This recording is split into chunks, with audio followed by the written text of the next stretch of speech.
तो आपका स्वागत है हमारे चैनल लीगल कॉम पर। मैं अभिषेक सिंह चंदेल फ्रॉम लखनऊ से। दोस्तों, नोटिफिकेशन आ गया है सीएए का।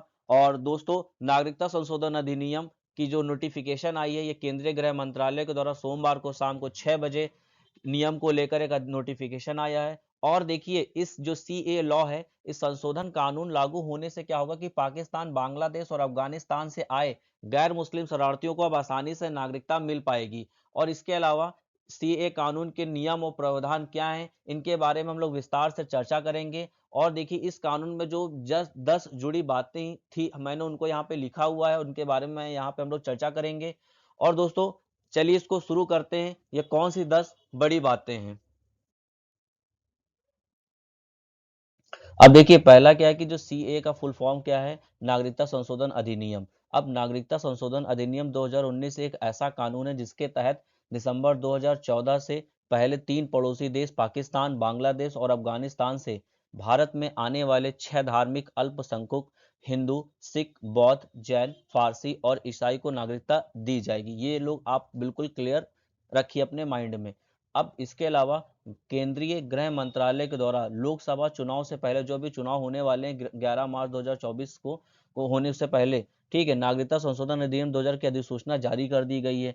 अब इस नियमों का जो उद्देश्य क्या है, तो जो गैर मुस्लिम प्रवासी थे, जैसे कि हिंदू, सिख, जैन, बौद्ध, फारसी, ईसाई को भारतीय नागरिकता प्रदान करना, ये इसका मूल उद्देश्य है। अब इसके अलावा और आप लोग जानिए है कि जो भारतीय नागरिकता केवल उन्हीं को ही मिलेगी जो बांग्लादेश, पाकिस्तान और अफगानिस्तान से 31 दिसंबर 2014 से पहले भारत में शरण लिए हुए थे। इन तीनों देशों के लोग ही नागरिकता के लिए आवेदन करने के योग्य होंगे। आप लोग, ये जो तीसरा पॉइंट, ये बहुत ही इंपॉर्टेंट है। ये नहीं कि आप 2015 में आए हों और आपने अप्लाई किया तो आप वहां पे एप्लीकेबल नहीं होंगे, आप एलिजिबल नहीं है उस चीज के लिए।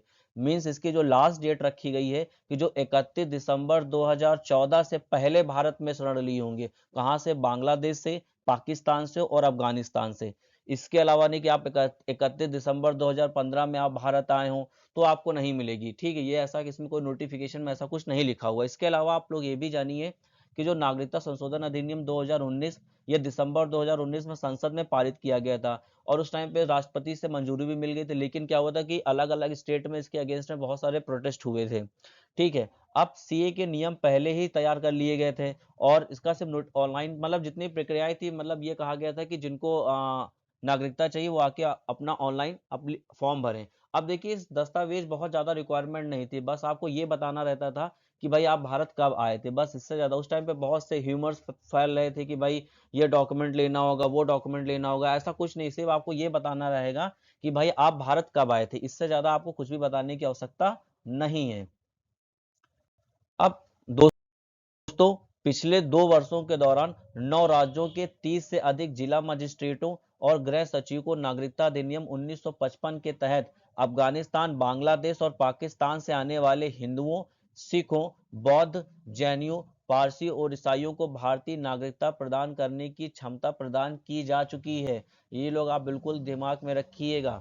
इसके अलावा गृह मंत्रालय की 2021 की वार्षिक रिपोर्ट ये बताती है कि 1 अप्रैल 2021 से 31 दिसंबर 2021 के बीच पाकिस्तान, बांग्लादेश, अफगानिस्तान से आने वाले गैर मुस्लिम अल्पसंख्यक समुदायों के 1414 व्यक्तियों को नागरिकता अधिनियम 1955 के तहत पंजीकरण और उनको उन पंजीकरण के माध्यम से नागरिकता प्रदान की जा चुकी है। तो ठीक, ऐसा नहीं कि अभी तक किसी को नागरिकता नहीं मिली, बल्कि उनको सिटीजनशिप दी जा चुकी है। 1 अप्रैल 2021 से अब तक के जो आंकड़े हैं, ये आंकड़े तुम्हारे कहां से बताते हैं? जो गृह मंत्रालय की 2021 की वार्षिक रिपोर्ट है, उसके तहत ये बातें यहाँ पे निकल के आई हैं कि 1414 व्यक्तियों को नागरिकता दी जा चुकी है। इसके अलावा हम और बात करेंगे कि जो नागरिकता संशोधन अधिनियम 2019 भारतीय नागरिकों को कोई सरोकार नहीं है। संविधान के तहत भारतीयों को नागरिकता का अधिकार है। बिल्कुल सही बात है भाई, कॉन्स्टिट्यूशन में हमारा राइट है ये चीज। अब सीए कानून भारतीय नागरिकता को छीन नहीं सकता है। भाई ये तो नहीं भाई, लॉ होता है ना कि रूल ऑफ लॉ की यहाँ पे हम लोग बात करते हैं कि भाई लॉ से ऊपर थोड़ी कि सब लोग लॉ के अंडर में ही हैं। आप लोग, चाहे हम हो चाहे आप हो, कोई भी पर्सन हो, एनी ऑफ द पर्सन। इसके अलावा गृह मंत्री अमित शाह ने 19 दिसंबर को लोकसभा में पेश किया था इस बिल को। और नागरिकता संशोधन अधिनियम 2019 संसद में 11 दिसंबर 2019 को पारित किया गया था। ये आप लोग डेट बिल्कुल, आप लोग बिल्कुल अपने चाहे एग्जाम के पर्पज से आप इस चीज को बिल्कुल भी नोट रखिएगा कि 11 दिसंबर 2019 को इस नियम को पारित किया गया था। और सीए के पक्ष में उस टाइम पे 125 वोट पड़े थे लोकसभा में, और 105 वोट इसके अगेंस्ट में गए थे। और 12 दिसंबर 2019 को इस पे राष्ट्रपति को मंजूरी मिली थी। मीन्स इनएक्टमेंट, इसको मैं ये पूछा है कि प्रेसिडेंट ने कब इस पे साइन किया था, तो प्रेसिडेंट ने 12 दिसंबर 2019 को इस पे साइन किया कर दिया था, और 11 दिसंबर 2019 को लोकसभा से ये पारित कर दिया गया था। और इसके अगेंस्ट में कितने पड़े थे, तो 105 इसके अगेंस्ट में वोट पड़े थे, और इसके फेवर में 125 वोट पड़े थे। अब लास्ट बात ये हम बताते हैं कि जो वर्ष 2016 में नागरिकता संशोधन विधेयक 2016 सीए पेश किया गया था, इसमें 1955 के कानून में बदलाव किया जाना था, जिसमें भारत के 3 पड़ोसी देश बांग्लादेश, पाकिस्तान और अफगानिस्तान से आए गैर मुस्लिम शरणार्थियों को नागरिकता देना था।